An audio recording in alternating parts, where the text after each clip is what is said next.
तो tangent to a parabola discuss करते हैं ना। इस वाले वीडियो में अपन डिस्कस करेंगे कंडीशन फॉर टेंजेंसी, मतलब कोई भी स्ट्रेट लाइन जो है वो किन कंडीशंस में पैराबोला पे टेंजेंट हो सकती है ना, वो कंडीशन देखेंगे। और अगले वीडियो में जो है वो टेंजेंट की इक्वेशंस देखेंगे। ठीक, तो एक स्टैंडर्ड पैराबोला ले लें अपन, Y square is equal to 4ax है ना। इसका शेप जो है वो कुछ अप्रॉक्सीमेटली इस टाइप का हो जाएगा है ना, एक्स और वाई, ये इसका फोकस।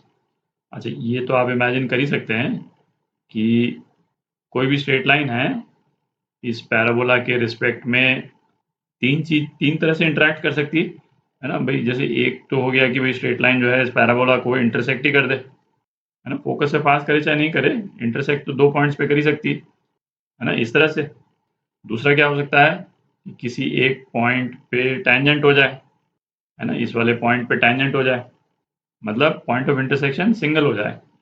और तीसरी सिचुएशन क्या हो सकती है कि पैराबोला के बाहर से ही निकल जाए स्ट्रेट लाइन। तो यही 3 आउटकम्स हो सकते हैं है ना, इसके अलावा तो और कोई पॉसिबिलिटी है नहीं। तो एक तो स्ट्रेट लाइन की एक जनरल इक्वेशन लिखते हैं, y is equal to M X plus C.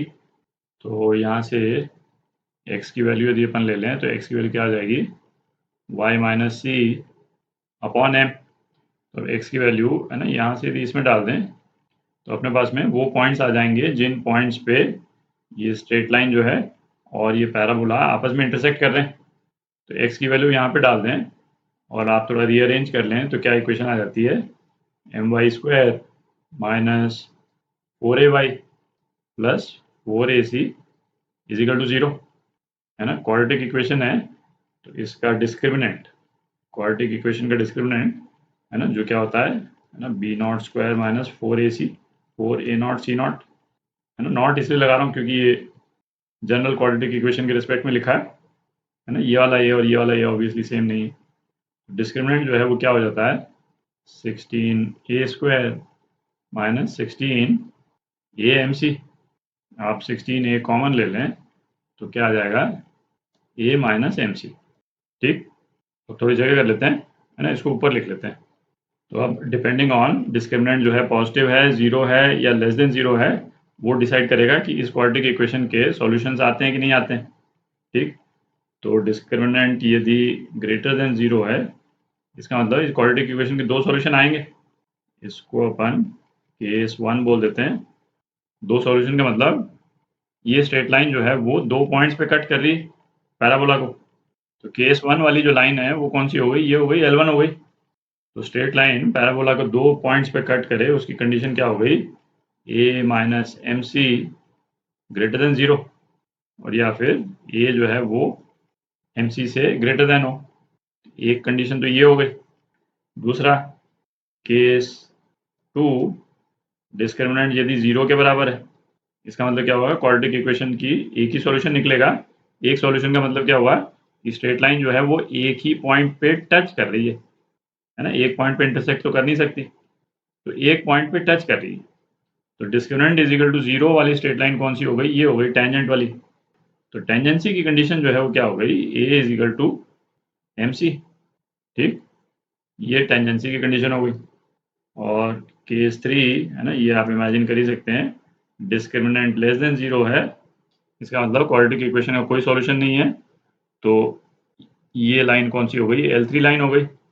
Condition क्या हुई इसकी, a is less than mc। ठीक, अच्छा अब ये वाली लाइन L2 जो है वो इस पैराबोला पे टेंजेंट किस पॉइंट पे होगी, इस रिलेशन को यूज करके अपन निकाल सकते हैं। थोड़ी जगह बनाते हैं। तो ये टेंजेंसी की कंडीशन अपन ने लिख ली। अब अपन क्या निकाल रहे हैं, ये है ना, किस पॉइंट पे टेंजेंट है, इसके कोऑर्डिनेट्स निकाल रहे हैं एक्स वाई। तो a mc के बराबर है, इसका मतलब क्या हो गया, c जो है वो a अपॉन m के बराबर है। अपन इसमें से c एलिमिनेट कर रहे हैं, तो अपने पास में जो कोऑर्डिनेट्स आ जाएंगे वो किसके टर्म्स में आ जाएंगे, अपने पास में कोऑर्डिनेट्स m और a के टर्म्स में आ जाएंगे। क्योंकि किसी भी स्ट्रेट लाइन का सबसे डिफाइनिंग फीचर क्या है, स्लोप, और पैराबोला का सबसे डिफाइनिंग फीचर क्या है ना, a। तो a और m के टर्म्स में अपने पास में इंटरसेक्शन के कोऑर्डिनेट्स आ जाएंगे। तो c की वैल्यू यदि अपन यहाँ पे डाल दें, c की जगह a बाई m डाल दें, और m से यदि अपन मल्टीप्लाई कर दें इक्वेशन को, तो अपने पास में क्या इक्वेशन आ जाती है, M square Y square minus 4am y plus 4a square is equal to 0। तो इस क्वाड्रेटिक इक्वेशन को अपन को सॉल्व करेंगे तो y की क्या वैल्यू आएगी। क्वाड्रेटिक इक्वेशन का जनरल सॉल्यूशन क्या है, minus B not plus minus under root discriminant upon 2a not. ठीक, इस केस में डिस्क्रिमिनेंट तो 0 है, यही तो कंडीशन ही थी, तो ये पोर्शन 0 हो गया, तो अपने पास में क्या आ गया, माइनस बी नॉट, तो 4am upon twice a not है ना, 2m स्क्वायर, ये आ गया। तो y की वैल्यू क्या आ गई, 2a अपॉन m। इस y की वैल्यू को है ना अपन पैराबोला की इक्वेशन में डाल दें तो x की वैल्यू आ जाएगी। तो x की क्या वैल्यू आ जाती है, a अपॉन m स्क्वायर।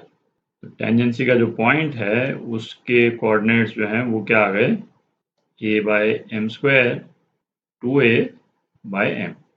ठीक, तो बाकी जो स्टैंडर्ड पैराबोलाज हैं उनमें भी टेंजेंसी का पॉइंट क्या आता है ना, उसको देख लेते हैं।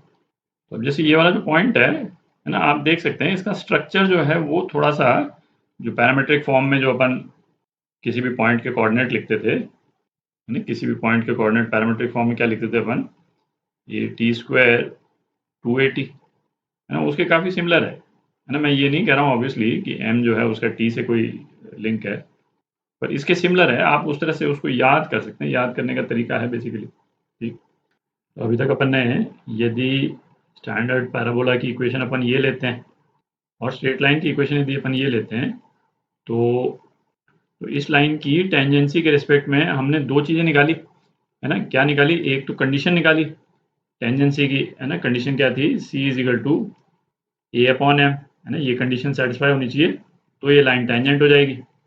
और दूसरा अपन ने क्या निकाला, ये पॉइंट ऑफ कॉन्टैक्ट है ना, किस पॉइंट पे ये लाइन टेंजेंट है, तो उसके कोऑर्डिनेट्स निकाले और वो कोऑर्डिनेट्स क्या है, a by M square 2a by m।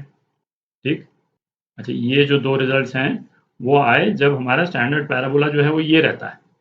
यदि स्टैंडर्ड पैराबोला की इक्वेशन है ना हम दूसरी ले लेते हैं है ना, Y square is equal to minus 4ax, X square is equal to 4ay, इस तरह के स्टैंडर्ड पैराबोला लेते हैं और स्ट्रेट लाइन की इक्वेशन यदि सेम रहती है ना, y is equal to M X plus C, तो ये जो दो कंडीशंस हैं ये किस तरह से चेंज होती हैं उसको देख लेते हैं है ना। अलग से डिराइव नहीं करेंगे, तो डिराइव करने का तरीका एग्जैक्टली सेम है, पर आपको याद रहनी चाहिए।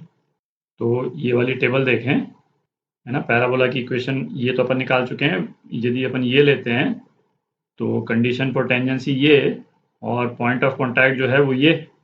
अच्छा Y square is equal to minus 4ax आ जाता है, तो आप देखें पॉइंट ऑफ कॉन्टैक्ट में केवल बस यहाँ पे माइनस आ गया एक्स कोऑर्डिनेट में है ना, वाई कोऑर्डिनेट सेम रहता है, और कंडीशन फॉर टेंजेंसी में है ना ये नेगेटिव साइन यहाँ आ गया। अच्छा अब पैराबोला की इक्वेशन यदि x square is equal to 4ay हो जाती है तो पॉइंट ऑफ कॉन्टैक्ट जो है ना रिवर्स हो जाता है। आप देखें है ना, ये कोऑर्डिनेट यहाँ आ गया और ये कोऑर्डिनेट यहाँ आ गया।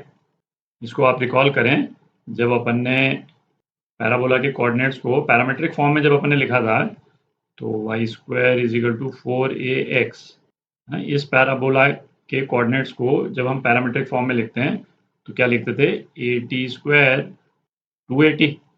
ठीक, और यही पैराबोला की इक्वेशन यदि ये हो जाती है X square is equal to 4ay, तो पैरामेट्रिक कोऑर्डिनेट्स जो हैं वो क्या हो जाते हैं, 280 80 स्क्वायर है ना, ये रिवर्स हो जाते हैं बेसिकली। आप देख रहे हैं, तो इसी तरह से आप याद कर सकते हैं इसको भी, कंडीशन फॉर टेंजेंसी सेम ही है। और ये एक्स स्क्वायर इजिकल टू ये माइनस फोर ए वाई यदि हो जाता है तो बस एक यहाँ पे माइनस लग गया और एक यहाँ पे माइनस लग गया, बाकी है ना जो यहाँ पे हैं कंडीशंस है ना वो सेम ही रहती। ठीक, अच्छा अब यदि हम ओरिजिन को शिफ्ट कर दें, ठीक, इसको मैं मिटा देता हूँ, पैराबोला की इक्वेशन है, पैराबोला की इक्वेशन में यदि अपन ओरिजिन को शिफ्ट कर दें, पैराबोला की इक्वेशन जो है वो क्या हो जाती थी, y minus y not square is equal to 4ax minus x not है ना। वर्टेक्स की नई लोकेशन क्या हो गई, एक्स नॉट वाई नॉट हो गया। और इस वाले केस में है ना बेसिकली वो क्या रहा है कि ये वाला जो पैराबोला है, ये वाला पैराबोला इसके हर पॉइंट में एक्स नॉट और वाई नॉट ऐड हो गया है ना। यहाँ पे वर्टेक्स जो है वो 0 0 पे था, अब वर्टेक्स जो है एक्स नॉट वाई नॉट पे आ गया, और इसी तरह से सारे के सारे पॉइंट्स में एक्स नॉट और वाई नॉट ऐड हो गए एक्स और वाई कोऑर्डिनेट में। तो अब यदि ये वाला इस तरह का पैराबोला यदि अपने को दे रखा है और स्ट्रेट लाइन जो है वो यही है ना, y is equal to M X plus C, इसी वाले फॉर्मेट में है। तो पॉइंट ऑफ कॉन्टैक्ट क्या आएगा, पॉइंट ऑफ कॉन्टैक्ट में है ना, मतलब ये याद करने के पॉइंट ऑफ व्यू से मैं इसी में लिख रहा हूँ, है ना। दोबारा लिखूंगा तो एक और टेबल बन जाएगी बड़ी सी, है ना, वो आपको कंफ्यूजिंग लगेगा, हालांकि उसमें कंफ्यूजिंग ज़्यादा है नहीं। तो एक तो पॉइंट ऑफ कॉन्टैक्ट में तो आप ये x not y not add कर दें, तो ये पॉइंट ऑफ कॉन्टैक्ट क्या हो जाएगा, एक्स नॉट प्लस ये, और वाई कोऑर्डिनेट क्या हो जाएगा, वाई नॉट प्लस ये, ठीक। और कंडीशन फॉर टेंजेंसी में, है ना, ये एम एक्स नॉट ये यहाँ लेफ्ट हैंड साइड में ऐड हो जाता है, और वाई नॉट ये राइट हैंड साइड में ऐड हो जाता है, ठीक। और कोई डिफरेंस है ही नहीं। तो अब इसी तरह से, है ना, एग्जैक्टली सेम चीज़, यदि हमारे को पैराबोला यदि हमारे को ये दे रखा है, मतलब यहाँ पे माइनस साइन है, इस केस में भी हमने क्या किया है, बेसिकली ओरिजिन को शिफ्ट कर दिया है। तो यहाँ पे भी क्या होगा, ये हो जाएगा x not minus a by m square, y not plus 2a by m square, ठीक। सी में एम एक्स नॉट ऐड हो गया, m x not plus c, और इस तरफ वाई नॉट ऐड हो गया, ठीक। इस वाले केस में, है ना, x minus x not square is equal to 4a y minus y not. तो इस केस में भी क्या है ना, एक्स कोऑर्डिनेट में एक्स नॉट ऐड हो गया, वाई कोऑर्डिनेट में वाई नॉट ऐड हो गया, यहाँ पे एम एक्स नॉट ऐड हो गया प्लस वाई नॉट, है ना, बिल्कुल सेम। और इसी तरह से, है ना, इसका भी आप रिलेटेड ओरिजिन को आप शिफ्ट करेंगे, तो यहाँ पे एक्स नॉट ऐड कर दें, और यहाँ पे एम एक्स नॉट, और इधर वाई नॉट, ठीक। तो अगली वीडियो में कुछ एग्जांपल्स करेंगे।